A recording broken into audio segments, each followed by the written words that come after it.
The Galactic Council had ruled the stars for 12,000 years. It was a gathering of 847 different alien species, all bound together by old treaties and trade deals. They had long ago decided that war was too expensive and too messy. Peace was profitable. Order was comfortable. And the strong did whatever they wanted to the weak, as long as they followed the proper paperwork. When humanity's single ship appeared at Station Nexus Prime, the Council barely noticed. The vessel was called the ESS Olive Branch, and it was small compared to the massive warships and trade cruisers that filled the station's docking bays. The aliens who bothered to look at it saw nothing impressive, just another young species crawling out of their little planet, hoping for scraps. Ambassador Elena Vasquez stepped off the ship and into a world that made her feel very small. Station Nexus Prime was the size of a moon, built from metals and crystals that Earth scientists could not name. Millions of beings moved through its corridors. Some walked on two legs like humans. Others slithered on dozens of limbs. Some floated through the air like living clouds. A few existed as pure light, communicating through colors that human eyes could barely see. Elena was 43 years old. With gray streaks in her black hair and lines around her dark eyes, she had spent 20 years preparing for this moment. She had learned 14 alien languages. She had studied council law until she knew it better than most council members. She had trained her face to show nothing but calm no matter what she felt inside. And right now, she felt afraid. But no one would ever know it. The Grand Chamber of the Council was a vast dome that could hold 100,000 beings. When Elena walked to the central platform, she counted perhaps 200 representatives scattered across the seats. Most species had not bothered to attend. A new, primitive species joining as observers was not worth their time. The speaker of the council was a Voreth named Primarch Selethis. His body was made of living crystal, blue and silver, and he stood 3 meters tall. Light passed through him and scattered into rainbows on the floor. His voice was like wind chimes in a storm. The species known as humanity requests observer status, Selethis announced, not even looking at Elena. Standard protocols apply. They will be permitted to watch council proceedings, but not speak. They may trade only through licensed intermediaries. They will be assigned quarters in Section 447 lower. Module 9. Elena knew that Section 447 lower was where they put species they expected to fail. The quarters were small, poorly maintained, and far from anything important. It was a message. You do not matter. She smiled politely and accepted the terms. The Kreth ambassador sat in a place of honor near the front of the chamber. His name was Valeth, and he was a nightmare-given form. The Kreth were insectoid, with hard black shells, 6 limbs that ended in razor claws, and mandibles that could bite through steel. They had joined the council 3,000 years ago by conquering and absorbing 12 other species. Now they were one of the most powerful members. Valeth watched Elena with compound eyes that showed no emotion. To him, humans were not even worth considering. They were small. They were soft. They had no natural weapons, no armor, no venom. They would make poor slaves and even poorer meals. He dismissed them from his thoughts entirely. That night, Elena sat alone in her tiny quarters and read a message from Earth. It had taken 3 days to reach her. Through the relay stations, the words on her screen made her hands shake. Colony 7 had fallen. Colony 7 was a farming world in the outer reaches. Far from council space, 300,000 humans lived there, growing food to feed Earth's growing population. They had no military. They had no defenses. They were families, farmers, children.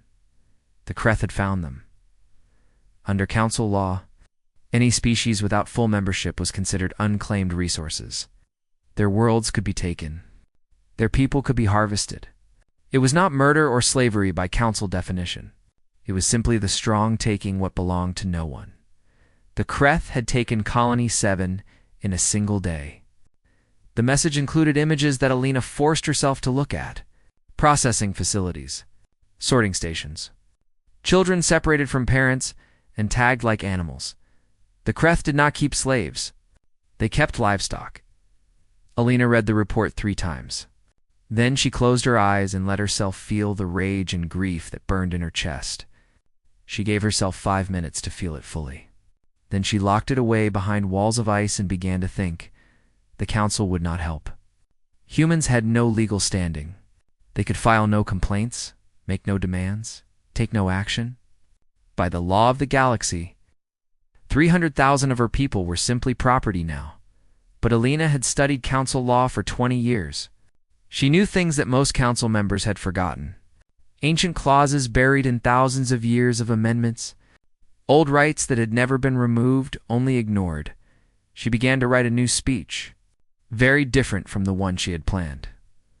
Far across the galaxy, in a place the council did not know existed, Admiral Chen Wei stood on the bridge of the UES Prometheus and read the same message about Colony 7. Around him, officers worked at their stations in grim silence. They had all known this day might come. They had all hoped it would not. Orders from Earth, Admiral, his communications officer said quietly. Chen opened the file. He read it twice, then looked up at the main view screen. It showed a vast field of stars, and hidden among them, things the galaxy was not ready to see. Ships, thousands of them. Built in secret over 70 years, using technology that humanity had never invented. Technology they had found. Signal the fleet, Chen said. His voice was steady. Operation Olive Branch is now active. All vessels to condition yellow. We move when the ambassador gives the word. Around him, his crew began to work faster. There was fear in their movements, but something else too. Something that looked like hunger. Humanity had come to the stars with open hands and hopeful hearts. They had wanted friendship. They had wanted peace. They had wanted to join the great family of intelligent life and share in its wonders. But the galaxy had shown them what it truly was. A place where the weak were meat and the strong ate well. Alina Vasquez had not come to beg. Admiral Chen had not built his fleet to threaten. Humanity had not spent 70 years preparing for this moment out of anger or ambition. They had done it because they understood something the council had forgotten. Sometimes, the only way to make peace was to be too dangerous to attack, and sometimes, the only way to save your people was to make the whole galaxy afraid of what would happen if they touched them. Alina finished her speech as the station's artificial sun began to rise. She read it once more, changing a word here and there. Then she sent a request to the council. Humanity wished to address the full assembly. They wanted to share their history and culture. A simple introduction. Nothing more? The request was granted without much thought. No one expected anything important. They were very wrong. The grand chamber was nearly empty when Alina Vasquez walked to the central platform. Most council representatives had sent junior aides or had not come at all. The Voroth Primarch was present only because protocol required it. He sat in his crystal throne, light moving slowly through his body.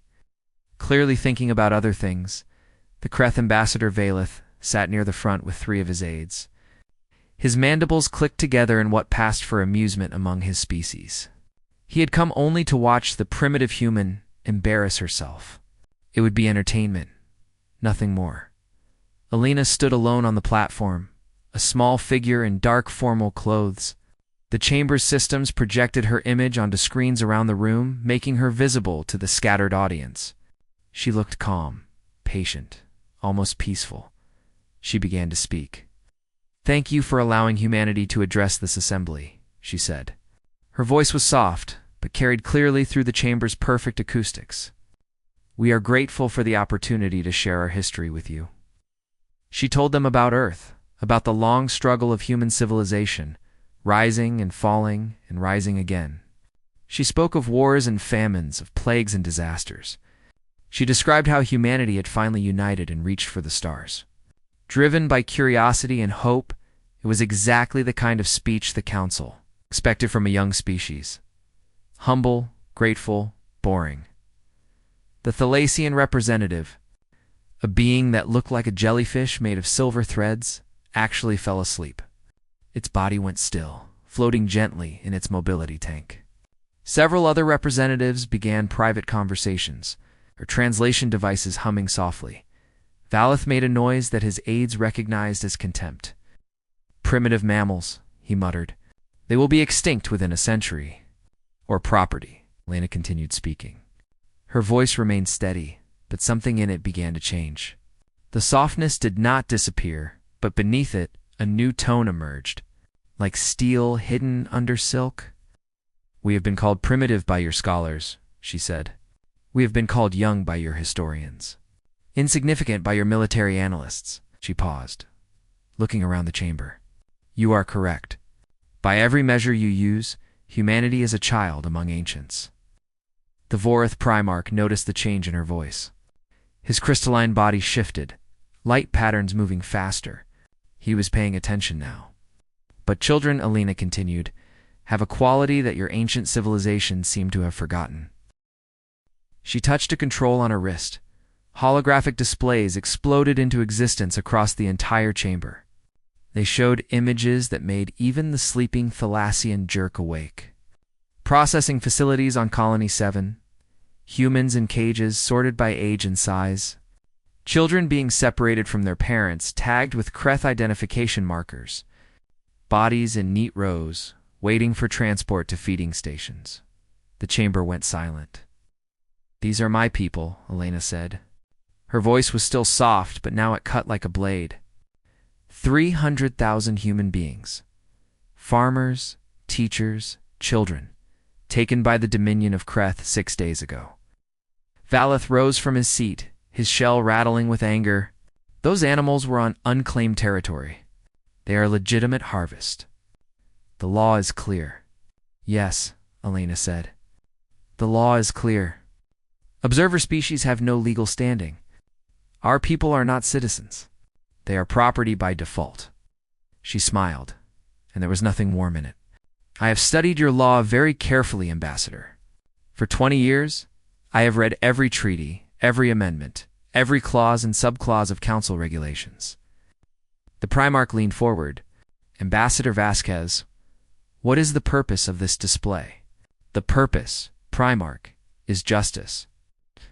Alina turned to face him directly. "Under Section 447 of the Council Charter, written by your own Vorath ancestors during the Third Expansion, any species may declare formal grievance against another regardless of their status. There is only one condition." The chamber was utterly silent now. Every being was watching. Species must demonstrate what your charter calls capacity for equivalent response. In simple terms, they must prove they can fight back. The Primarch's crystal body flickered with alarm. That clause has not been invoked in 8,000 years. It was intended for extreme circumstances, not for a primitive species to challenge one of the great powers, Alina finished. "No, I imagine your ancestors never thought that would happen, but here we are." Valeth surged forward, his claws extended. "This is absurd.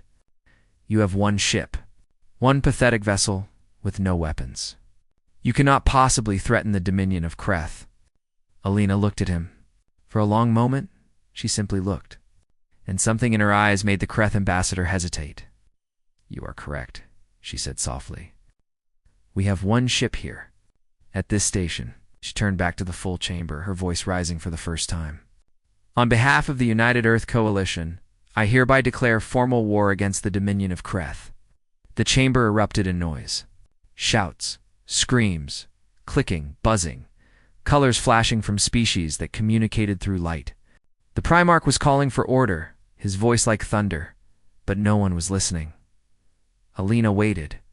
She let the chaos build, and then she spoke again, and somehow her voice cut through everything. "We invoke the right of proportional response, and we claim the ancient privilege of Kalos vindication. Total war until surrender or extinction." Those words silenced the chamber more effectively than any command. Kalos vindication had not been spoken in this hall for 10,000 years. It was the old way, from before the council, when species fought until one no longer existed. It was supposed to be impossible now. "You are insane," Valeth hissed. "You will be destroyed. Your species will be erased. Your planet will be harvested down to the bedrock." Lena smiled again, and this time it reached her eyes. "You assume," she said, that you know what humanity is capable of? You looked at us and saw a small species on a small planet with small ships. You saw exactly what we wanted you to see. She touched her wrist again. A new display appeared, showing Kreth space and the positions of their major military installations. 70 years ago, humanity discovered we were not alone in the universe. We found something at the edge of our solar system, an old ship, ancient beyond measure, from a species that existed before any of yours. She'll let that sink in. We studied it, we learned from it, and we made a decision. Her voice was ice now. We decided to wait, to watch, to see what the galaxy was truly like before we announced ourselves. And what we saw was this: the weaker meet and the strong eat well. We saw species enslaved and harvested. We saw laws written to protect the powerful. We saw exactly what would happen to us if we revealed ourselves too soon. She turned in a slow circle, meeting the eyes of every representative she could see. So we prepared. In secret, for 70 years, we built and trained and planned. We did not know what we were preparing for. We simply knew that when humanity finally stepped onto the galactic stage, we would not be prey.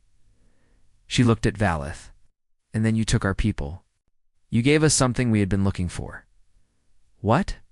The Kreth ambassador demanded. Legal justification. Elena's smile was sharp enough to cut. We did not want to be conquerors, ambassador. We simply wanted to be safe.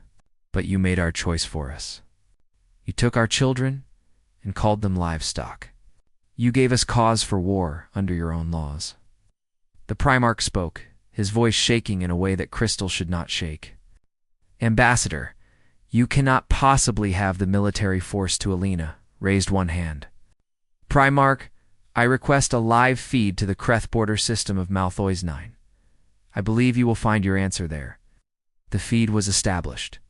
The display showed a busy military sector.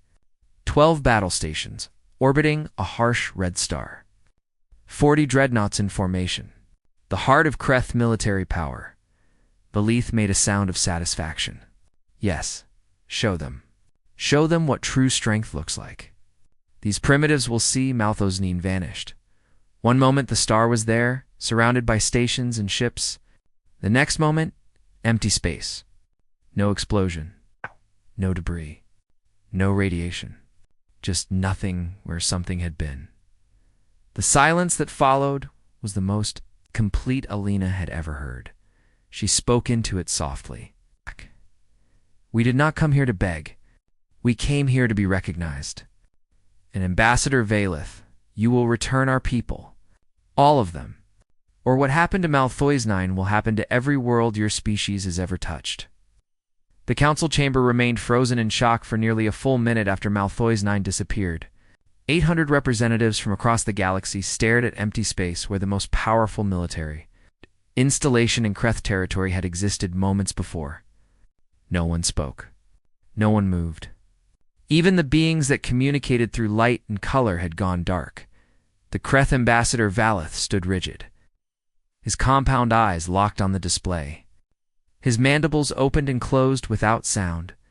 For the first time in his long career, he had nothing to say. The 12 battle stations of Malthos 9 had represented 40% of Kreth military strength. 40 dreadnoughts. 2 million soldiers. Gone in less than a heartbeat. Primarch Selethus was the first to break the silence. His crystalline form pulsed with colors that Elena had learned to read as extreme agitation. This is not possible. Our sensors would have detected any weapon capable of your sensors detected nothing, Elena said calmly. They still detect nothing. No energy signature? No gravitational disturbance. No radiation. She let that information settle. We did not destroy Malthois 9, Primarch. We removed it. The entire system now exists in a location that your physics cannot describe. A Velthari diplomat raised one of its many tentacles. The Velthari were scientists, researchers who had spent millennia studying the nature of reality itself. That is impossible, it said. Its voice a wet gurgle through translator systems. What you describe would require manipulation of space-time at a fundamental level. No known species has achieved such capability. No known species, Elena agreed. But the universe is old. Much older than the Council. Much older than any of your recorded histories. She touched her wrist controls, and new images appeared on the displays. A ship unlike anything in Council records. Ancient and vast, drifting in the darkness between stars. 70 years ago, human explorers found this at the edge of our solar system. We believe it had been there for millions of years. Perhaps billions. The chamber stirred. Whispers spread in 100 languages. We spent decades learning from it, Elena continued. Not understanding it fully? No. I doubt any of us will live long enough to truly understand what it was or where it came from. But we learned enough to know one thing with absolute certainty. She paused. The universe is far stranger and far more dangerous than any of us realized. And the species that built that ship had enemies. Enemies that may still exist somewhere in the dark between galaxies. Primarch Selethis spoke slowly. You were saying humanity possesses technology beyond Council comprehension? I'm saying that humanity inherited a responsibility? That ship was left behind for a reason. We may never know what that reason was, but we chose to accept the burden. Elena's voice softened slightly. We did not want power, Primarch. We wanted safety. For ourselves and eventually for everyone. But safety is impossible if predators like the Kreth believe they can take what they want without consequence. Valeth finally found his voice. It came out as a shriek of rage and terror. You will be destroyed. The coalition of primacy will unite against you. Every species in this chamber will see you as a threat, and what? Elena interrupted. Destroy us. With what weapons? We have studied your fleets for 70 years. We know the position of every warship, every battle station, every weapons factory in Council space. We know which species will side with the Kreth and which will not. We know where your leaders sleep and where your families live. She stepped toward the Kreth ambassador. She was half his size, soft and fragile by comparison. But he backed away from her. We could end this war in an hour, Ambassador. We could remove every world the Kreth have ever touched from this universe. Your species would simply cease to exist, and there would be nothing left to prove you had ever lived. Her voice was quiet, gentle even. But that is not what we want. She turned back to face the full chamber. Humanity did not prepare for war because we wanted to fight. We prepared because we knew that someday someone would force us to. We built weapons we hoped we would never use. We trained soldiers we hoped would never see battle. She spread her hands. And now we stand before you with the power to reshape the galaxy by force. We could become the new rulers. We could make the Council bow to us. We could take everything and give nothing in return. The chamber waited. But we will not, Elena said, because that would make us no better than the Kreth, no better than the slavers and the harvesters and the predators who have shaped this galaxy into what it is.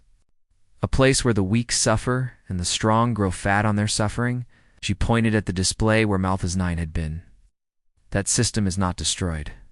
Its people are not dead. They are contained. Frozen in a moment of time that will last until we choose to release them. She looked at Valeth. If the Kreth surrender and return our people unharmed, Malthus 9 will be restored exactly as it was. Your soldiers will remember nothing. Your stations will be undamaged. It will be as if nothing happened. And if we do not surrender, Valeth whispered, then Malthus 9 will remain frozen forever. And we will do the same to every other military target you possess. One by one, until you have no choice left. The Primarch spoke carefully. Ambassador Vasquez, the Council requires verification of these claims. Under the clause of equivalent response, you must demonstrate your capabilities in a manner that can be confirmed. Of course, Lena nodded. Choose any location in Kreth space. Any uninhabited area. Give me the coordinates. After a moment of hushed consultation, the Primarch named a small asteroid field at the edge of Kreth. Territory, remote, worthless, far from any population. Elena spoke into her wrist communicator. Admiral Chen. Target Sierra 7. Demonstration parameters. Across the galaxy, Admiral Chen Wei sat on the bridge of the UES Prometheus and received the order. He turned to his weapons officer. "You heard the ambassador? Let them see what we can do." The weapons officer touched a single control. On the displays in the council chamber, the asteroid field changed. It did not explode or vanish. Instead, the asteroids began to move. They formed shapes, letters, words, in the common language of the council. Humanity. Comes in peace. We ask only for justice. Give us back our people. The letters hung in space. Made of stone and metal, visible to any ship within 100 light-years. A message written on the face of the universe itself. Alina spoke into the stunned silence. "We do not want to rule you. We do not want to destroy you. We want to join you as equals. We want to help build a galaxy where no species, no matter how young or small, ever has to fear being harvested like animals." She looked at each of the major representatives in turn. "But we will have our people back. Every single one. Alive and unharmed. And the leaders who ordered this harvest will face human justice." Her voice hardened. "That is not a request. It is not a negotiation. It is a statement of fact." She took a breath and softened slightly. "You have one standard day to respond. The Kreth may refuse our terms. Their allies may choose to fight beside them. That is their right." She smiled, and there was something almost sad in it. "But know this. Every choice has consequences. We are offering you a path to peace. A way for this to end with no more suffering than has already occurred." She turned and began to walk toward the exit. Oh. "Choose wisely." Valeth screamed after her. "You cannot do this." The law of the council. Alina stopped but did not turn. "I invoke the law of the council, ambassador." Section 447. The right of proportional response. Kahlo's vindication. She glanced over her shoulder. "We are playing by your rules. Rules written by species who assumed they would always be the strongest." She continued walking. "Perhaps," she said as she reached the door, "it is time to write new rules." The door closed behind her, and in the chamber of the Galactic Council, 800 species sat in silence and tried to understand what had just happened. The universe had changed, and nothing would ever be the same. The Kreth did not surrender, ambassador. Valeth returned to his homeworld and spoke to the Supreme Nest, the ruling body of the Dominion. He told them what he had seen, what humanity had done to Malthoy's Neen, what they had demanded, and the Supreme Nest, filled with pride and rage and thousands of years of believing themselves among the most powerful species in the galaxy, made their choice. They would fight. Within hours, messages flew across council space.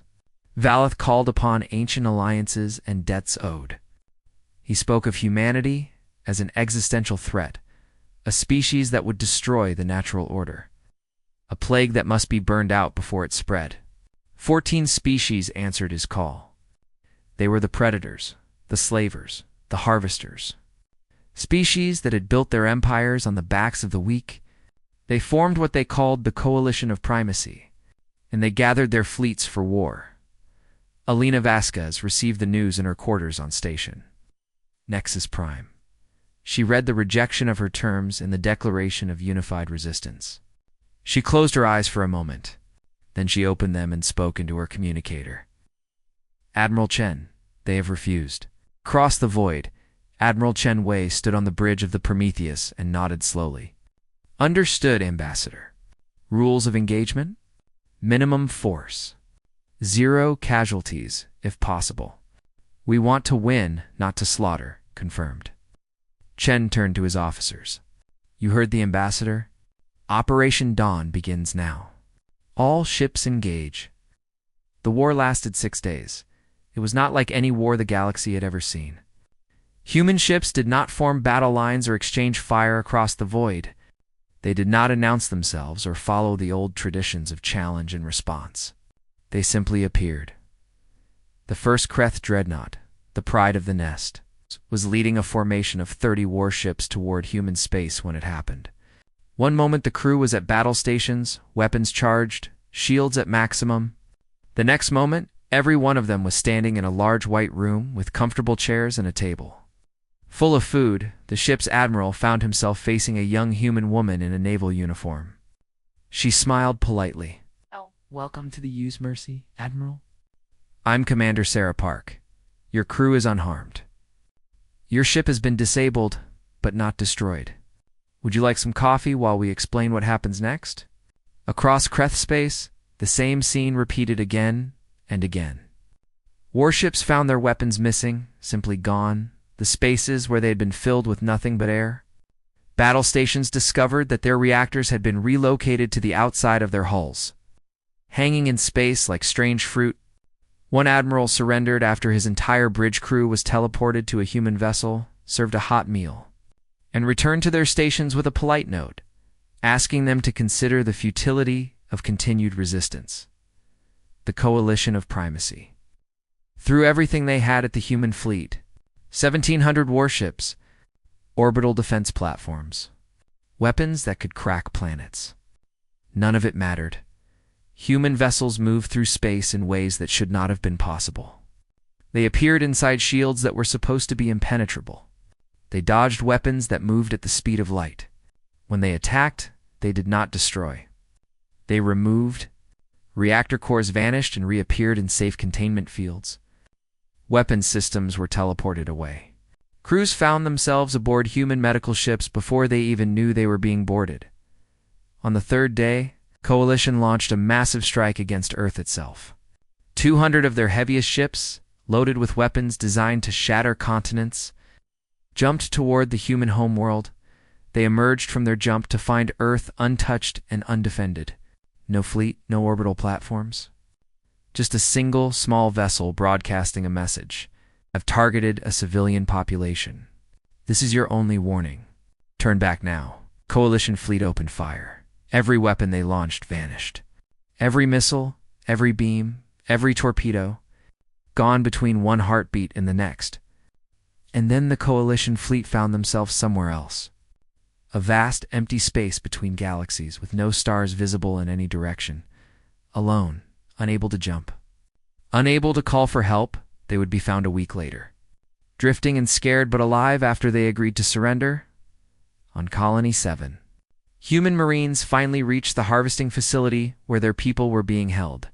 They came ready for battle, expecting fierce resistance. Instead, they found the Kreth guards already surrendering, and they found something else. Among the Kreth workers at the facility, there were some who had not followed orders. A supervisor named Keleth had sabotaged the processing equipment, delaying the harvest for days. A young soldier named Vrix had been secretly bringing food and water to the human children. A medical officer named Vesha had treated human injuries and kept records of who was taken where, so that families could be reunited. These Kreth had risked their lives. They had faced execution if discovered. They had done it anyway, because somewhere inside their predator instincts they had recognized that what their species was doing was wrong. Commander Park, the same officer who had welcomed the first captured admiral, was in charge of the liberation. She looked at the Kreth who had helped and made a decision. Evacuate them with our people, she ordered. They protected our children. We protect them. By the 6th day, it was over. The Kreth Dominion had lost every military vessel they possessed. The coalition of primacy had been scattered and broken. Yet somehow, impossibly, the total death toll was less than 300. And not a single human life had been lost. The galaxy had never seen anything like it. Wars were supposed to be bloody. Victory was supposed to come through destruction. But humanity had won through precision, through restraint, through a terrifying display of power that never actually killed Alina. Vasquez addressed the council for the 3rd time on the 7th day. This time the chamber was full. Every species had sent their highest representatives. They packed the seats and filled the corridors and watched on displays across 1,000 worlds. You expected monsters, she said. Her voice was quiet, but it carried to every ear. When we showed you our power, you thought you knew what would come next. You thought we would become the new Kreth, the new predators at the top of the food chain. She shook her head. You were wrong. The display showed images from the war. Human medics treating wounded Kreth soldiers, Human ships returning captured crews to their homeworlds. The Kreth workers from Colony 7 being welcomed aboard human vessels, given shelter and protection. Oh, we did not build these weapons to rule you, Alina continued. We did not spend 70 years preparing so that we could become what we feared. We built them so that no one could ever again treat the weak as livestock, including us. She looked at Primarch Selethus. We ask for only 3 things. First, the return of all our people from Colony 7 and any other location where they are held. Second, the surrender of the Kreth leaders who ordered the Harvest to face human justice for their crimes. And third, a seat on this council. A real seat, with full voting rights and full responsibilities. The Primarch spoke carefully. And if we refuse, then we will take the seat anyway. But we would prefer to be given it. We would prefer to be partners, not conquerors. Lena's voice softened. We are not your enemies, Primarch. We never wanted to be. We just refused to be your victims. She turned to look at the gathered representatives. The old ways are over. The time when the strong could prey on the weak without consequence is finished. Humanity will ensure that, whether you like it or not. She spread her hands. But we would rather build something new together. A galaxy where every species has rights, where every people has protection, where children of any kind never have to fear being sorted like grain. She smiled, and for the first time it was warm. We are offering you a chance to be better. Not because we will force you, but because we believe you can choose it. She looked at the Kreth representatives, the ones who had not fled. Some of you already have. Workers on Colony 7 risked their lives to protect our children. They reminded us that even among predators, there are those who see a better way. She took a breath. What do you choose? The Treaty of Nexus Prime was signed 30 days after Alina Vasquez first declared war on the Kreth Dominion. Every major species in the galaxy sent representatives. The document they created would be studied and debated for thousands of years to come. The Kreth Dominion was dissolved. Not destroyed, not erased, but reorganized. Their territory was divided into protected zones, each with council oversight and human advisors. The Kreth people themselves were not punished as a whole. Only the leaders who had ordered the Harvest of Colony 7 faced justice. They were tried in human courts, found guilty, and sentenced to spend the rest of their lives working to rebuild what they had tried to destroy. The 14 species of the Coalition of Primacy expected conquest. They expected humanity to take their worlds and slave their people, do to them what they had done to others for millennia. Instead, humanity offered them partnership. We could take everything from you, Alina told their assembled leaders in a private meeting. We could reduce your civilizations to nothing and build our own empire on the ruins. You know we have the power. They knew. They waited for the hammer to fall, but that would make us no different from you. And we did not fight this war to become what we hate. She leaned forward. We fought to prove that power does not have to mean cruelty. That strength can be used for protection instead of domination. She offered them a choice. Join the new council as equals, with all the rights and responsibilities that came with it. Accept oversight during a transition period. Work to repair the damage their species had caused over centuries of predation. In exchange, humanity would protect them from revenge. Help rebuild their economies without slavery and treat their people with dignity. Most of them accepted. A few refused and withdrew to the edges of known space, watching and waiting, certain that humanity's mercy was a trick. It would be decades before they understood that it was not. The council itself changed in ways that shocked its oldest members. Humanity took a seat, yes, but it was not the seat of dominance that some feared and others expected. Instead, Alina proposed something new. We do not want to rule the council, she said at the signing ceremony. We have seen what happens when one species claims too much power. It breeds resentment and eventually rebellion. The cycle continues forever. She unveiled a proposal that had been developed over 70 years of watching and planning. A new body called the Assembly of Youngest Voices. It would be made up of representatives from newly spacefaring species. Those who had joined the galactic community within the last 1,000 years. This assembly would have veto power over any council decision that affected species below a certain technological level. No more will the young be silenced because they lack the ships to enforce their words, Alina declared. No more will primitive species be dismissed as resources to be harvested. Every people will have a voice, and every voice will matter. Primarch Selethis had opposed humanity at first. He had seen them as a threat to 12,000 years of stability. But as the weeks passed, and he watched Alina work, something changed in his ancient crystalline mind. You could have taken everything, he said to her one evening, as they walked through the gardens of Station Nexus Prime. Your technology is beyond anything we possess. Your fleet could destroy us all. Why do you hold back? Alina looked up at the artificial stars above them. Do you know what we found, Primarch, when we studied that ancient ship? Technology beyond comprehension, he said. Power to reshape reality itself. Yes. But we also found records. Fragmentary and damaged, but enough to understand something important. She turned to face him. The species that built that ship was powerful beyond anything we can imagine. They could move stars. They could create life. They could do things that we still cannot understand, even with all we have learned. What happened to them? They made enemies. Terrible enemies. Beings of pure destruction from somewhere beyond our galaxy. And the war that followed nearly destroyed everything. Alina's voice was soft. They won, in the end. But the cost was everything they had built. Everything they loved.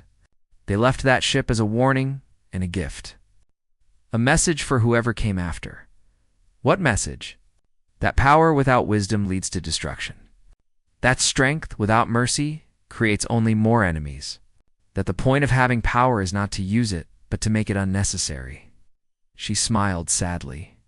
They learned that lesson too late. We are trying to learn it now, while there is still time. Selethis was quiet for a long moment. Light moved through his body in patterns Alina had never seen before. I have lived for 9,000 years, he finally said. I have seen empires rise and fall. I have watched species ascend to greatness and descend into extinction. I thought I understood the nature of power. He turned to face her fully. I was wrong. Your people have taught me something new, and I am grateful. In the years that followed, human ambassadors spread across the galaxy. They were strange to watch, these soft beings with their short lives and their peculiar habits. They brought gifts wherever they went. Medicine and technology freely shared. Teachers and doctors who asked nothing in return. Engineers who helped build and never demanded payment. But the strangest thing they brought was their way of greeting new species. Whenever humanity countered a civilization just reaching for the stars, young and frightened and certain they were about to be exploited, human ambassadors did something the galaxy had never seen. They sat down with the newcomers. They shared meals. They listened, and they always said the same thing. You are not alone anymore. You are not weak. You just do not know your own strength yet. Ambassador Park, who had commanded the liberation of Colony 7, retired from military service and became humanity's representative to new species. She spent 40 years traveling from world to world, meeting young civilizations, helping them find their place in the galaxy. On her last mission, she visited a small planet where a species of gentle amphibians had just discovered faster-than-light travel. They trembled when her ship arrived, expecting conquest or slavery or worse. Instead, she walked alone into their capital city, sat down on the wet ground, and waited. Their leader came to her eventually, a small creature with golden eyes and webbed hands, certain that humanity had come to take everything. Why are you here? It asked. What do you want from us? Park smiled. She was old now, her hair white, her movements slow, but her eyes were still bright. I am here because someone should have been there for us, she said. When humanity was young and alone and afraid, no one came to help.